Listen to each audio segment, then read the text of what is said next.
Hello, welcome back to Overclock Showcase. This one, I just realised I actually tried to record this the other day, out of hubris. I had a very short time window and I thought, I can do that. I clearly can't. I think the music's probably too loud. Move away from that. Anyway, so yeah, I've already started. I technically did try to record this already, but things have changed a little bit. In fact, quite significantly, to be honest. So we're on the Flamethrower Overclock now, Scorching Tide. And I'll sort of give my thoughts as soon as we get into the mission. I'm going to show you the two builds that we're going to be playing with today. This one and the next one. For some reason, Carl.gg has a incorrect symbol for Scorching Tide. So, and the current thumbnail I've actually made for this video uses that symbol. So I'm going to have to change that actually. And if you want to have a look at something that's going on in game, oh, did it not actually? Did not show you? Hold on. Wow. Great stuff. Okay. In case it's important, it's basically that one. And that one. Right. Okay. So those are the two builds I'm going to be using. You might notice a problem with my game. It's not actually a problem with the game, it's a problem with my controller. There's something really wrong with it. I don't know if... I mean, it is stick drift, but there's also a thing where I basically can't move sometimes. Sometimes I'll hit backwards and it will just start going backwards. I'll try and go forwards, it will do that. I can't move forward even though I'm pushing a button. If I wiggle it a bit, it moves. So yeah, just my controller's basically completely fucked. I can still play. Sprinting is actually basically a workaround for the problem. So that works quite nicely. Anyway, I see no better thing to do than to jump into... I mean, look, I can just show you the builds like this, really, can't I? So yeah, they're like that. You'll notice something, the Flamethrower is built basically the same way, except at magazine size here, and that's not even really that important. So what we're starting with is the crowd clearing one. So let's just start, and I'll just keep playing while talking. So, Scorching Tide, I'll give it an initial verdict, I suppose. It's really fucking good. Scorching Tide is a really fantastic overclock. It is fast becoming my favourite overclock to use for the Flamethrower. It didn't have particularly strong competition. The Flamethrower is not a weapon that... Well, I enjoy using the Flamethrower, but it's not a weapon that... where its overclocks inherently have the merit of being really fun to use. I'm a big fan of Field Stream Diffuser though, the range overclock. I think that's a really good overclock, like genuinely like A tier. But I wouldn't have been like, oh, I love this. This is fantastic. I love this. What fun. Scorching Tide, however, it's got fun written all over it. It's powerful, it's satisfying, and it's also basically a clean. So it's got a lot going for it. I can see us rating it very highly in future tier lists and other rating sort of videos. Although those are not happening just yet. Of course, a certain tier list has happened already. Thank you for all the views on that. But anyway, so the build that I'm using, what did I mean when I said AoE? Because Scorching Tide is an interesting overclock in its conception, in terms of like, well, what is it actually really for? And it's interesting because what it's for was kind of born out of a bug. In that when it was first added to the game, it was actually bugged to deal double the amount of damage it was supposed to. This bug was fixed in experimental, but was actually promptly changed back the original broken values that it had, which made Scorching Tide much stronger than before. But due to it being a shotgun-like ability, it is much more suited for single target than for crowd clearing. Crowd clearing, it can do very well, especially a tight pack of grunts. It's honestly probably a bit better than the normal Flamethrower for that. But single target's where it's at. This is the ultimate Praetorian killer, and hopefully we'll see that in action in short order.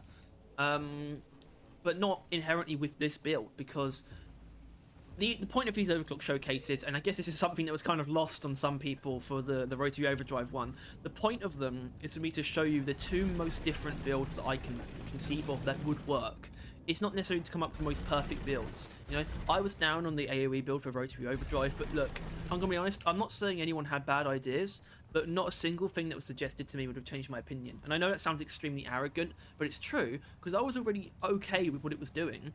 It's not like I was struggling, I just didn't think it was very effective, and I would have much rather had used any of the other AoE options that Gunner has available, as far as primary weapons go. So I can't say I was particularly impressed. But this, on the other hand, coming up with two completely distinct builds is nigh impossible when there's really only one way to build the Overclock, which is just give it as much ammo as possible. The only reason that's not like entirely the case is because I basically just forced it into existence. I forced two different builds into existence.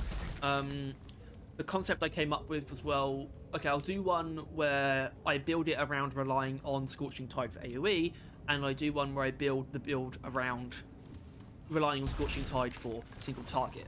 And so this is the AoE one, which in my opinion is the worst one. I do overall think Scorching Tide is better for single target, and that's what the next build will be showing off.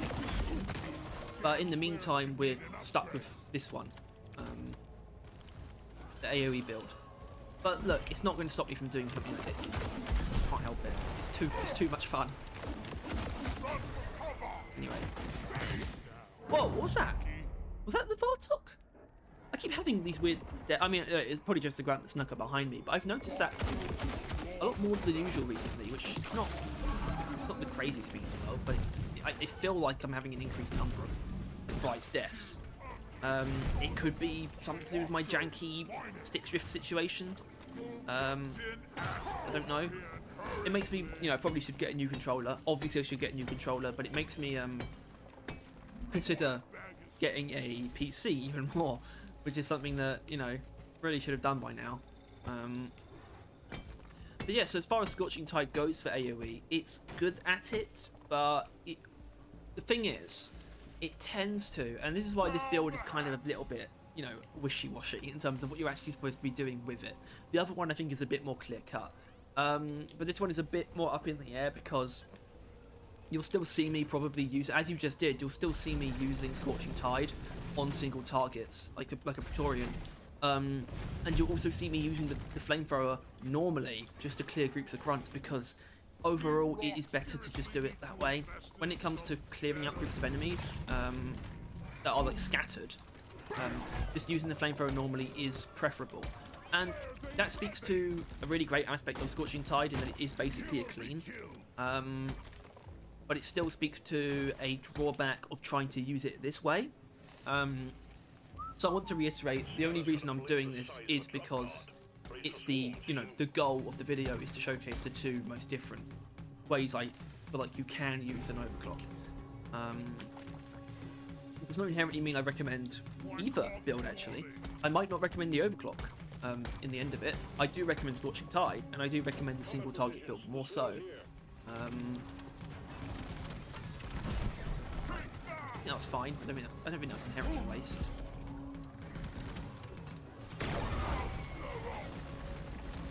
And this has actually led me to take HEs, which I thought was a nice thing. We're really pouring our single target into our secondary and also letting ourselves use Scorching Tide if we need to for single target. So I figured, let's take a break from impact axes for once. That was something else there that you can do with Scorching Tide, which is you can use it to, if you really want, you can treat it as a range upgrade because it gives you a super long range ability. Although you will notice, hopefully, I'll be able to show off the fact that the Scorching Tide projectiles actually are affected by gravity. They do fall off, as it were.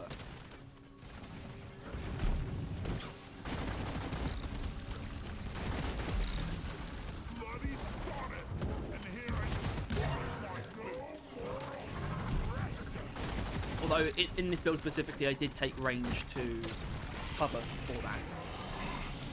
As an upgrade, which should let me do things like this. I don't really need to use it. Okay.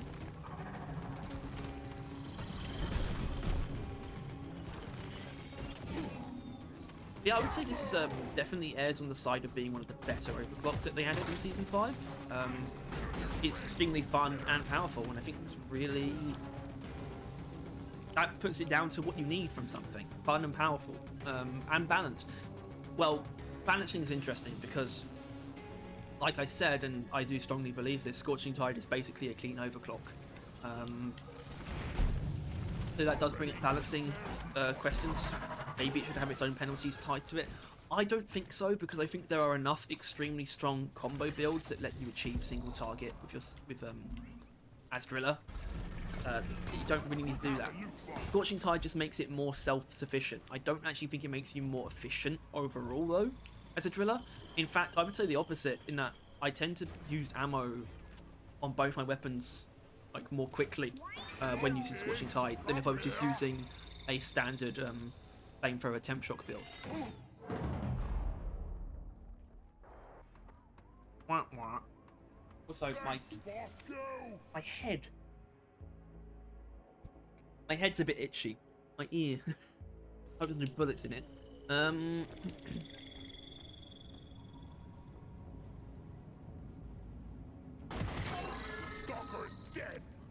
Okay.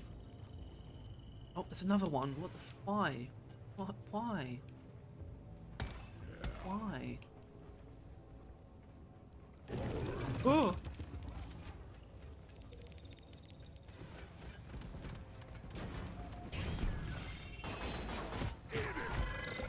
Okay.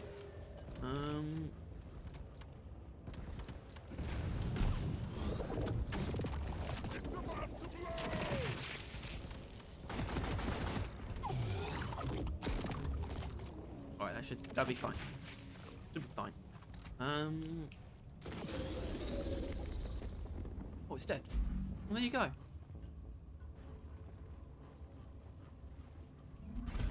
there already another ambush coming? Oh, hello. Hi. Right.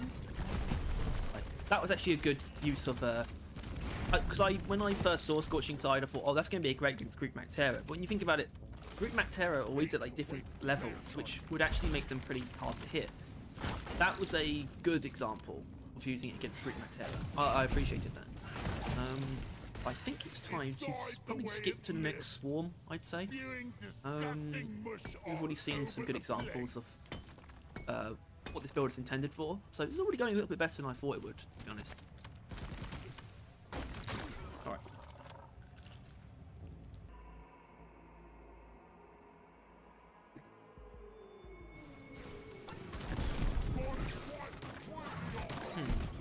Oh no, that did it. I actually thought that, I didn't actually know if that killed all of them, but it did. So there you go. The sticky flames do help with things like that. Sticky flames when it drops, which I think is a really cool effect. If you actually watch the projectile in flight, you see like drops little bits of like liquid fire become sticky flames. It's actually a really cool effect. I need the damn mon caught on legs. Where is it? Oh no, bunch of nonsense. Time to earn your paycheck, team. Got Okay. a doozy of a swarm underway. Oh shit.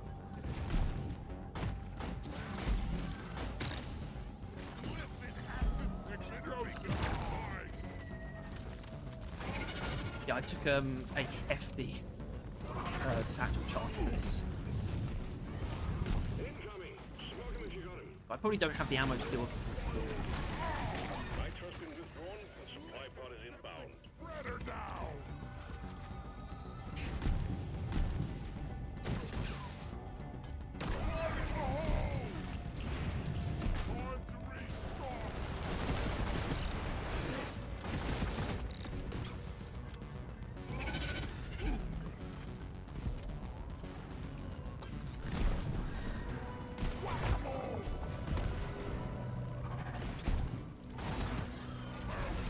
I can assure you that I don't.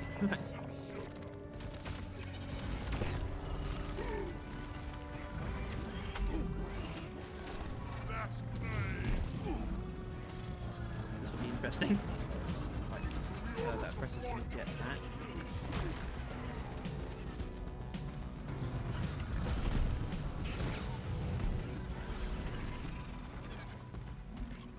The wave is petering out. Wipe out the rest and get on with it. Will do. Let me down.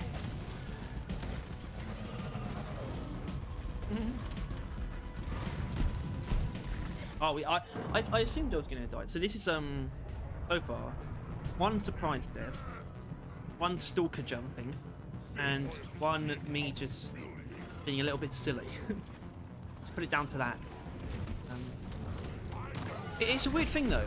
I do genuinely. It sounds almost like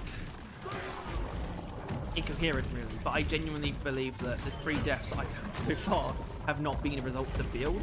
I guess you could argue that one was because I was out of ammo, which you could argue of the build. Although I'm going to be in a position where I can, like, very much so take 2 resupplies perfectly, which never happens as driller because you always have a bit of drill, heal, or something left. But not today.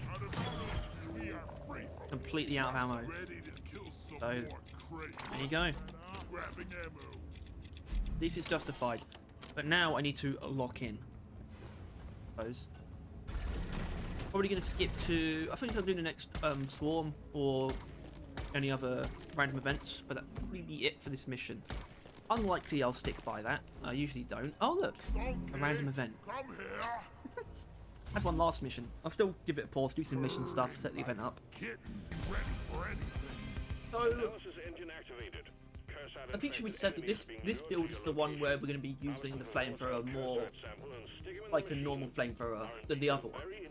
The goal is to still use Scorching Tide, obviously when it makes sense, but if it doesn't make sense, then no, we're not going to use it. Really, it's a reason for existing. In the context of this build, it's just to blast really dense groups of enemies when it jumped, or to take out a single target we just need to die.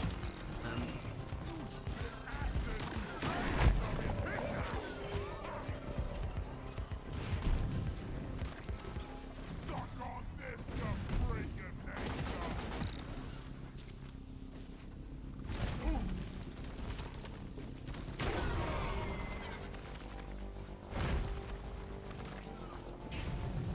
Whereas for the next build, you're going to be seeing a bit more of Scorching Tide, I was thinking. So feel free to skip ahead to that.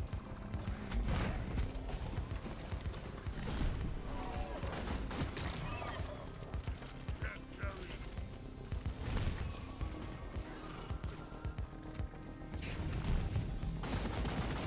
So can I just say, I mean, I don't use it in the next build, and I'm not going to change that, but the range upgrade in the flamethrower is really good.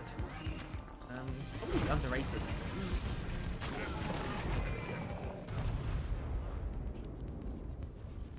Yeah, I was a curse site.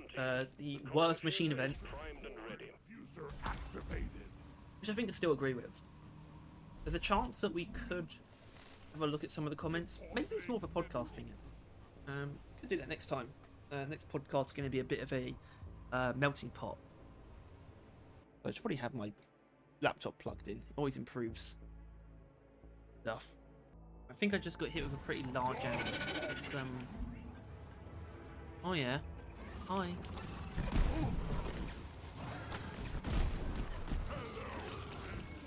Okay. Good.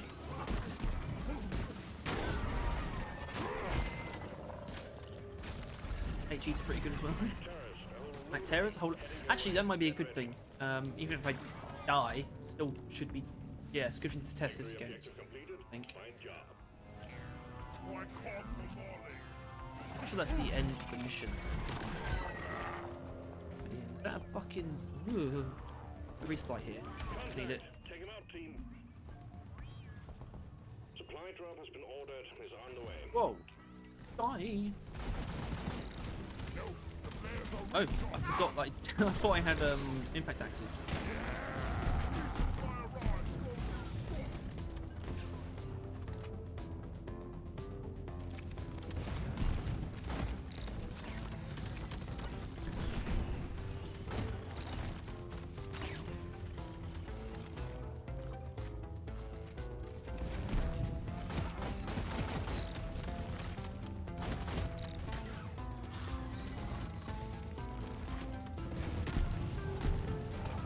It's kind of hard to justify using it a lot of the time in this context.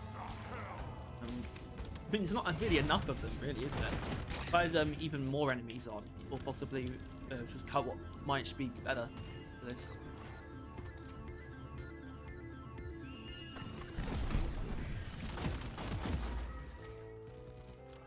How do I not get set on fire?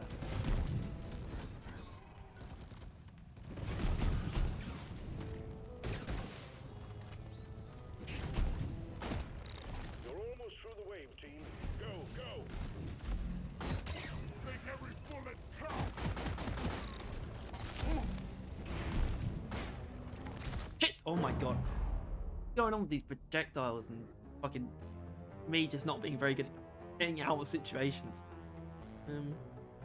Most embarrassing. What the fuck is Bosco? Thank you. Thanks, Bosco! Right, we done? I want to see how much damage this magic does to the Ready to infector. blow! Oh my goodness, that's actually quite a bit. It's gonna blow!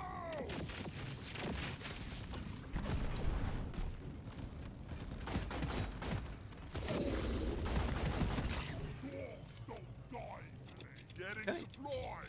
I think we're done here. Oh yeah. Bosco, mine it! I've got to change my Bosco loadout, man. It's such a having the extra resupplies is such a crutch that I'm not really supposed to have. I accidentally switched it when I was customizing Bosco like a couple of weeks ago, and it hasn't changed since. And it's not supposed to be. I'm not supposed to have 4 revives. I'm not supposed to have electric bullets on him, and yet he has those things. Covering fire! Ollie, over here!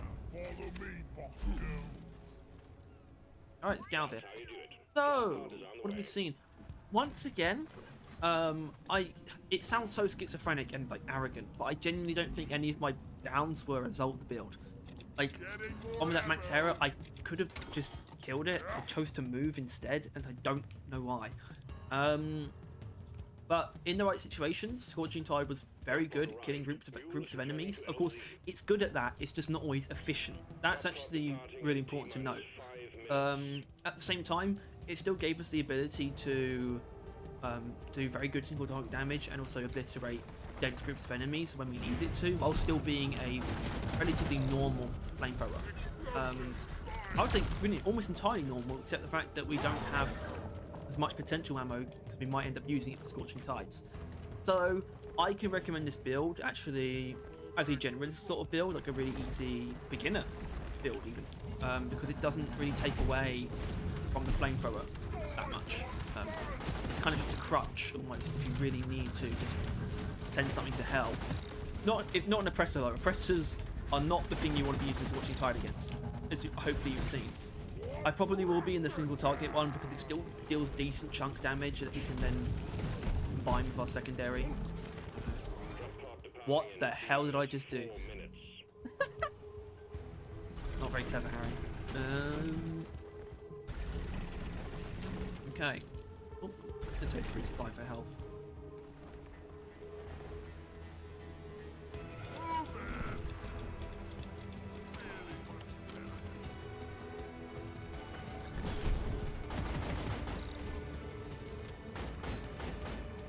Okay.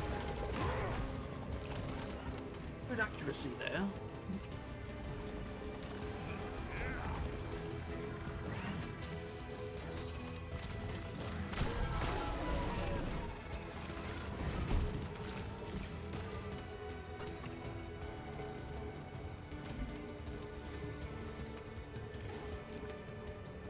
Did they have to put, it's like the mule, like the beginning of the mission or something. The mule's been successfully retrieved. Make it snappy, team. The drop pod won't hang around forever. The mule, the drop pod. Fucking hell. Drop pod departing in I feel like my brain function is like deteriorating, even though I'm constantly stimulating myself, like genuinely. I can get stupid, which is not great.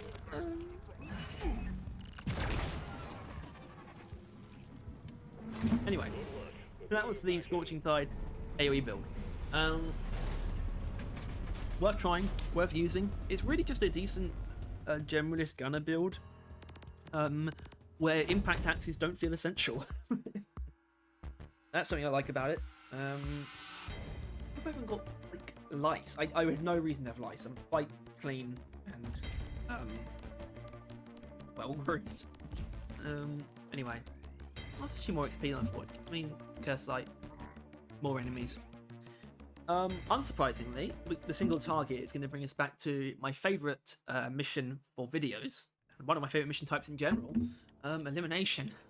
I don't see why it wouldn't be that, unless there's something that really sticks out. No. But there isn't. Or do I want to do the secret secondary one? No, because I just much prefer the sandblasting corridors. Now, should I use enemy toughness? No.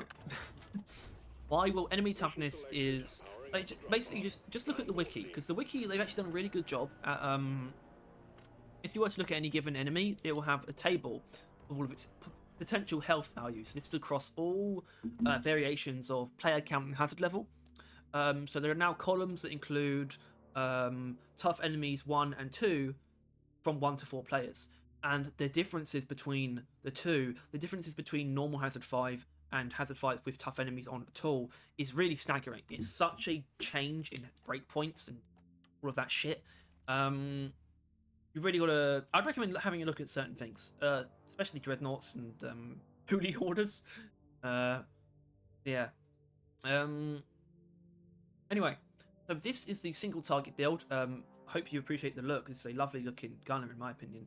I'm wondering actually. I want to do something quickly. I want to see if I can change how the video looks. Alright, I just turned up the saturation a bit. Now the game actually looks on the OBS how it looks to me, which is more colourful. Probably should have done this before. I think it looks good. If anyone really hates it, then tell me. I guess I'll turn it off. But I think this is much better. Might be a little bit high actually, but I think both are fine. It looks better that way. It is a lot closer to what my TV looks like. So yeah, the single target build. What am I doing? I should be looking at it, didn't I? So this went through quite a few different phases actually. All of which well actually no, they didn't all involve the wave cooker, because there was a time when I was trying to make this work with distant plasma, which isn't terrible, but it's not what I'm showing you today. I mean, Scorching Tide in this case is just built for as much ammo as possible, even taking the magazine size over the range, because we just want as many charges of Scorching Tide as possible, basically. But we also have Wave Cooker. Wave Cooker with gamma contamination built for crowd clearing. So this came about because I went through a few different variations. One of them was Boiler Ray. Well, Mega Power Supply with Boiler Ray, just to be like a self-sufficient one. I went through that with both ammo or damage. There was also Blistering Necrosis with Boiler Ray. And then I tried build on this loadout, which is originally my favourite, probably still is currently my favourite Flamethrower loadout, even though technically I literally changed it today from compact feed valve to field stream diffuser, because I'm pretty confident that's just going to be better. But either way, this has been my favourite Flamethrower build, actually. Temp Shock Wave Cooker, or Temp Shock Gamma Contamination. It sounds so strange, but I genuinely think it's really good. And I thought, well, you know what? Maybe I shouldn't be trying so hard to avoid it. Let's just try it with Scorching Tide. And I tried it once and it was like, actually, not that great. But, well, hold on. What if I take the widest lens possible with Gamma Contamination and just use it to slowly but also surely kill large groups of enemies, and also Temp Shock when I need to? And so I did it for a pretty hardcore escort duty mission, and I was thoroughly impressed. So I did that literally early today, right before I started recording, and this has become the single target Scorching Tide partner, basically. And so Impact Axes, because we're very good at crowd clearing with this. We've got satchel charges, we've got the Flamethrower just as it is, we've got the Wave Cooker built for that. It's interesting, every part of the build sort of works in tandem and also works on their own as well, and it's really nice and really satisfying. I haven't used it against Dreadnoughts yet, but I have used Scorching Tide against Dreadnoughts, and I know that it's good. Tyler actually tried to tell me that it wasn't after his first impressions. I'm not sure how he feels now, but I know where I stand. Scorching Tide is the best Flamethrower option for Dreadnoughts, for sure, for Elimination. I can probably still see myself preferring the other two primaries. Maybe not the Cryo Cannon, because the Cryo Cannon, what's it going to be? Ice Storm, which is just fine, or Ice Spear, which is quite good, or a weird Temp Shock thing. Obviously, Cryo Cannon is very good on Elimination in a co-op scenario, but in solo, probably Scorching Tide is taking the top spot, but I'm still a big Wave Cooker fan. Wave Cooker? Sludge Pump. See, there you go, there's the dementia. But still, I'm pretty confident about this one. So yeah, here we go. Single target, Scorching Tide.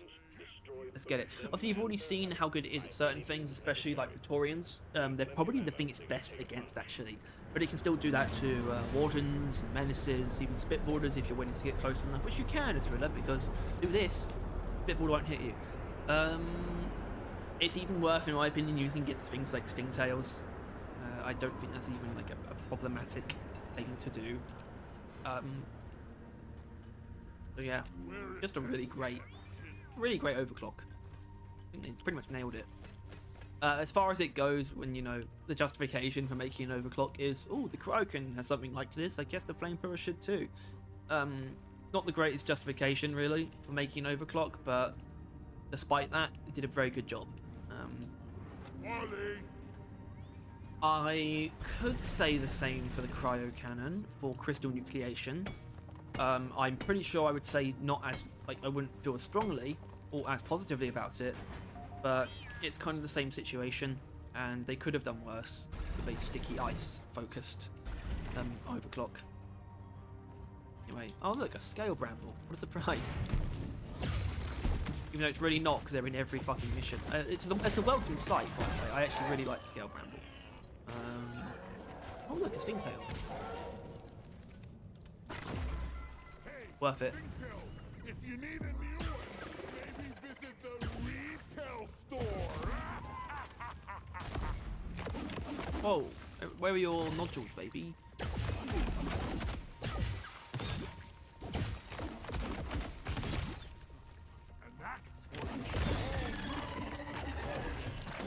Okay.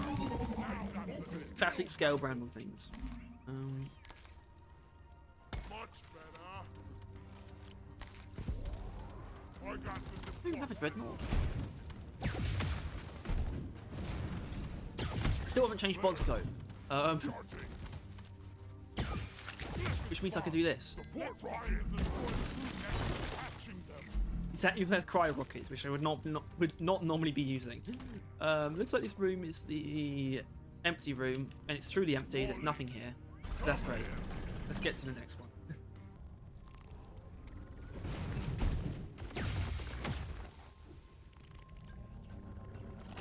It just works.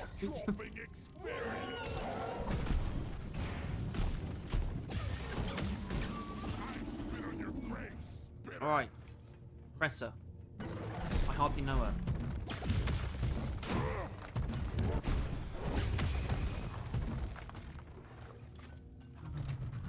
Will it blend? Blended. Okay. Good stuff. Well, there you go. Even oppressors. I mean, we used a fair bit of ammo. I don't care. Watching Tide is fun and cool. Management's been trying to get a shipment of knee pads. God is dead. Fancy that. Praetorian. Bye. Hello. Bang. Oh! Looked like a spot. Now, actually, Breeders are probably one of the worst ones.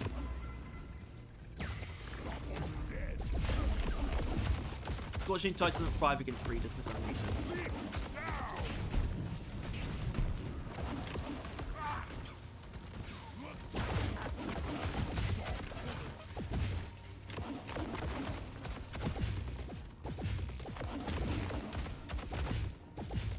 Okay. Low gamma contamination for me. Whoa.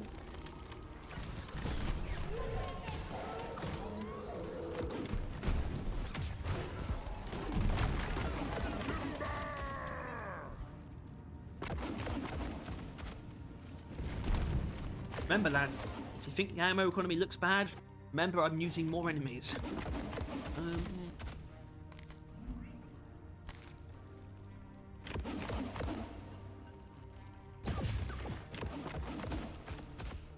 that the last one? Yes. Nice. Okay. I'll tell you what I do need though. I need nitro. Let's find some nitro. The thing that I just constantly take note of about this build is how satchel charges most situations. Not too many of them. Although if it's a hive guard, I'm very happy to have it. Oh. Oh, dear. I knew there'd be an ambush quite as I did. Massive. How it always goes. Hey, fellas.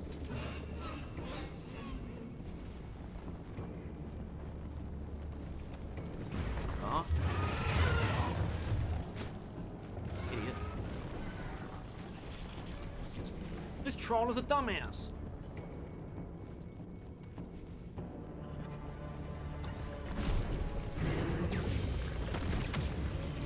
Ah, perfecto. Still alive? Whoa! Doesn't normally do that much damage. Scorching Tide does normally do that much damage. I mean, one magazine for a segment, effectively, that's fine by me. That is not even close to disappointing. Actually, no, I'm going to try and not use Scorching Tide against these ones, though. Combos and stuff.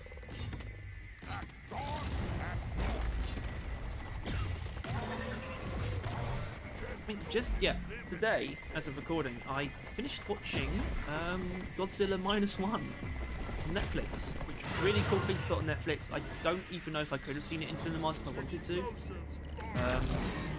But I didn't see it in cinemas, so I bought it on Netflix, and I had a great time, actually. It's weird, I have a weird take on it. Also, that was just a bad move. Not the build. Once again, I don't think it's the build. I just could have positioned myself better for that. Also, I'm really, really bad at multitasking. Let's put it down to that. But yeah, so Godzilla -1. It's a really impressive film. Like, the budget is... Although I will say the budget to me actually makes sense. I really liked it, but I wasn't as impressed by it as I felt like I was like led to believe it would be. It was just a really decent, effective Godzilla film with a good, like, emotional, like, hook to it as well, like, genuinely. But yeah, that was the high card with Scorching Tide. Aside from that little slip up, it went down pretty damn easily. We used a decent amount of ammo overall. We used 225 ammo. Actually, no, only 175 actually total from the Flamethrower on the hive guard. Obviously, I used it against the Sentinels when I didn't really need to. But look, you know, if you don't use more than if you don't use, like, you know, well, actually, I wasn't even at full ammo when I started, right? No, I wasn't. So, you know, if it only used about half, or even maybe a bit less than half of my ammo, that's perfectly fine. It still did only use 225 flamethrower ammo overall, which is less than half. It's actually 300 off total. So, yeah. And I could have easily used more wave cooker ammo, like you know, based on the ammo counter. I will definitely come back and get a resupply. I just don't like doing it when I have like 1.5 ammo in a weapon. So I'm gonna have to use the wave cooker a little bit. Justify taking a resupply because I am insane like that. I will probably try and use enough ammo to come back, take 2 resupplies. Whoa! Gotta wait for the recharge. Axe skill. What kind of fiendish technology makes Molly constantly get in the Let's way? see here.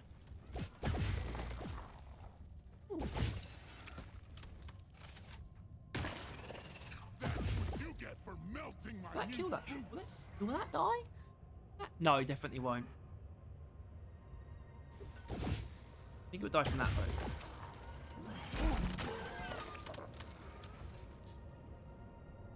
Nope.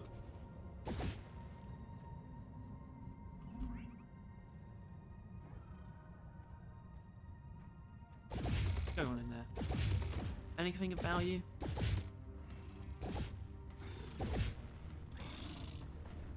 I'm gonna go back and get those resupplies. I'll see you in that dreadnought room. Whoa! Set yourself up for that one.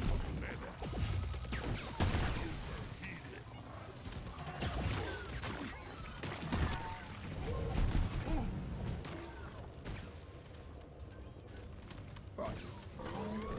Oh shit, I missed! Oh!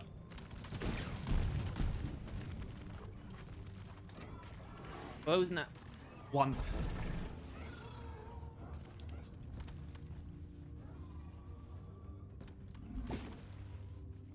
I suppose the most interesting thing about this to me is gamma contamination is an overclock that reduces the beam width and your ammo capacity, which always made it seem like ammo is the obvious choice because it's just like, well, I'll just apply it to one enemy at a time, or you know, that kind of thing. But I'm really surprised. I was really surprised. I'm still really surprised and impressed that going for the widest lens possible has actually been like a really good idea so far. And I think that's just kind of neat. I wouldn't expect to get away with building a gamma contamination wave hooker just for crowd clear, and I don't just use it for that. A bit of high priority target killing, combining it with the flamethrower for temp shock. But still, I do feel like it's come together better than I expected it to. So look at this, waste lots of ammo on the Dreadnought Cocoon. Oh, it's a normal one. Okay. I think what I want to do is I'll use this for a bit of supplementary damage, but no satchels or axes in this fight. I'm going pure flamethrower, baby.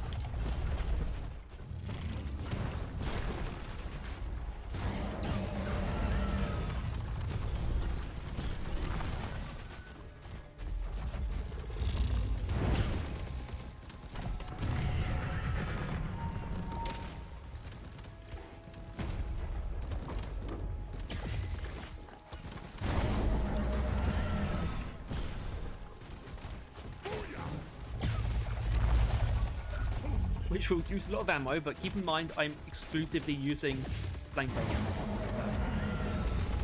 Almost exclusively.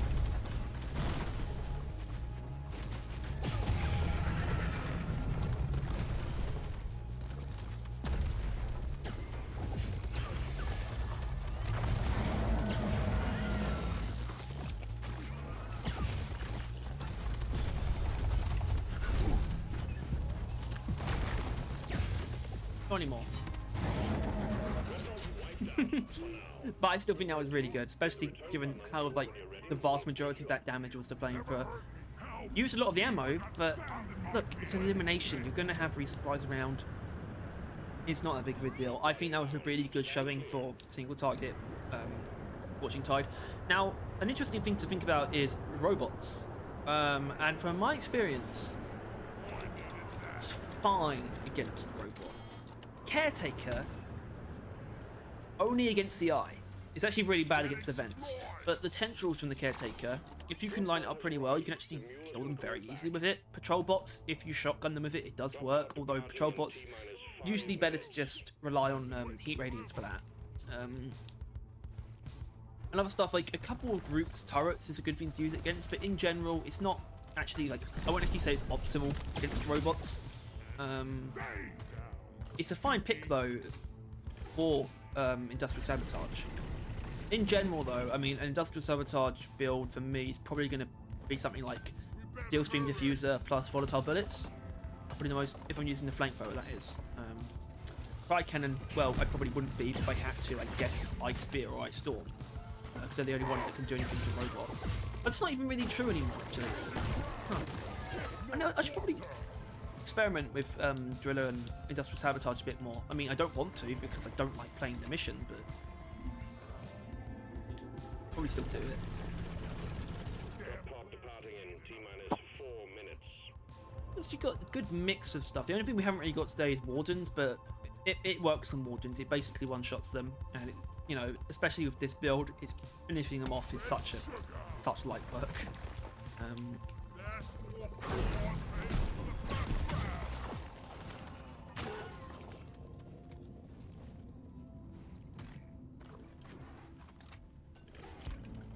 I guess actually, I want to show you the projectiles being affected by gravity.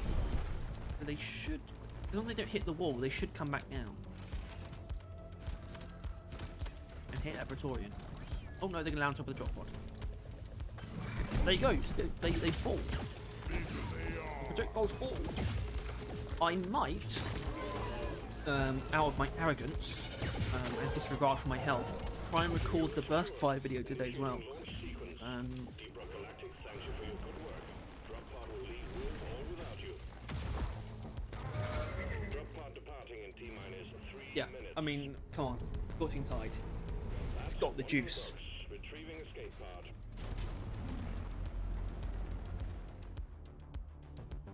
I'm very happy with this one.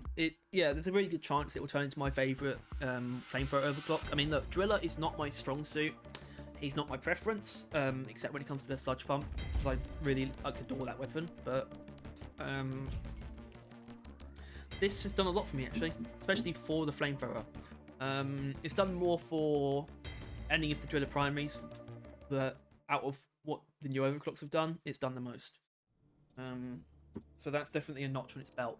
But that is going to conclude this Overclock showcase. And the conclusion is basically everything I just said.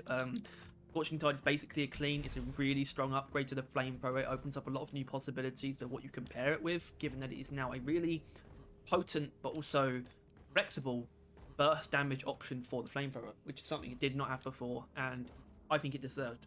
And it deserved to get it in a really thrilling fashion, which is what happened with Scorching Tide. So hats off to Ghost Ship, did a good job with this one. I can't say the same for every Overclock. Burst Fire might be one of the ones where I'm a little bit more leery in terms of quality, but I still like it. But that will be next time on Overclock Showcase. If you enjoyed, as always, please make sure to like and subscribe if you want to see more videos like this and you want to stay on top of everything to do with Deep Rock Galactic and Road Core, and click the bell as well. And if you're feeling extra generous, you can give us money by becoming a member. And look, we're really close to a thousand subscribers. Let's just make it happen. You can do it. It's up to you. Alright. See you next time.